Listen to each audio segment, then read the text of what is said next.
Hello, welcome to Liverpool FC News Today channel. During the peak of the coronavirus pandemic, when the entire UK was under lockdown, Health Secretary Matt Hancock used his daily press conference to bizarrely call out Premier League footballers to request they take a pay cut. Given the sacrifices people are making, including some of my colleagues in the NHS, who have made the ultimate sacrifice and gone into work and caught the disease and have sadly died, I think the first thing Premier League footballers can do is make a contribution. Take a pay cut and play their part, Hancock said on the evening of April 6. Like the rest of us, Andy Robertson was watching on and wondering when he could get back onto the field to help Liverpool wrap up their first top-flight title in 30 years.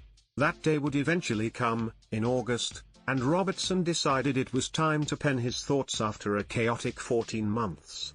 Writing in his new book, Robbo, Now You're Gonna Believe Us, which will be released by Reach plc on Thursday, the full back wrote, the government's daily briefings became must-watch TV in the Robertson household.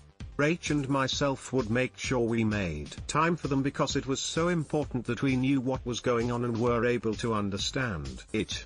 Like most people in the country, I was struggling with the way that the government was handling the situation. But I also recognized that there were so many complexities at play that even the very best administration would have had a battle on its hands.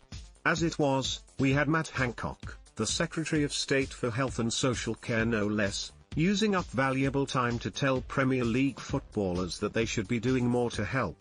I was sat on the couch, on the same seat I had bounced on when Scott McTominay sent me into raptures a few weeks earlier, when he scored the second goal for Manchester United to beat City, when he said it. This time I didn't move. My jaw dropped and I just stared at the television in total disbelief.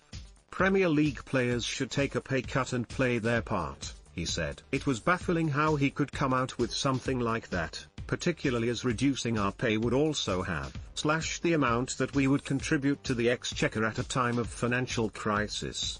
I would be the first to admit that footballers at the very highest level are privileged, having come from a background in which money is much harder to come by. I also accept that we have a responsibility to contribute and fully support the principle that our taxes are used to support the NHS, state schools, social care and the welfare state as a whole. Most footballers are the same in this respect. We tend to come from humble backgrounds, often working class, and we know how tough some people have it. It is this kind of knowledge and experience which means the collective social conscience in our sport is as strong as it has ever been. We don't need to be singled out, held up as a symbol of selfishness when the opposite is true more often than not. Mr. Hancock's comments were unfair and they were also uninformed. There was no mention of other wealthy individuals, in sport or other industries. The only people in the crosshairs were footballers. Whether it got publicized or not, a lot of players were very active at that time. I knew that from my own experience with team mates making anonymous donations to local hospitals, children's charities, care homes, food banks, mental health organizations and other good causes besides. Hendo had already set up a coronavirus fund for the NHS, Players Together, which the captains of all Premier League clubs got involved with on behalf of their team mates. It only became a big story later in lockdown, but Marcus Rashford was supporting kids who were wondering where their next meals were coming from. The health secretary may not have been aware of this, but when you're a government minister it's pretty easy to find out what individuals and groups are doing. But he didn't bother. He shot from the hip and we were the ones in the firing line. I did have some guilt. Personal wealth was never something that I expected to have, and I doubt I will ever be totally comfortable with it because I know a lot of people are struggling, but I also saw the unfairness in the debate being taken in this particular direction.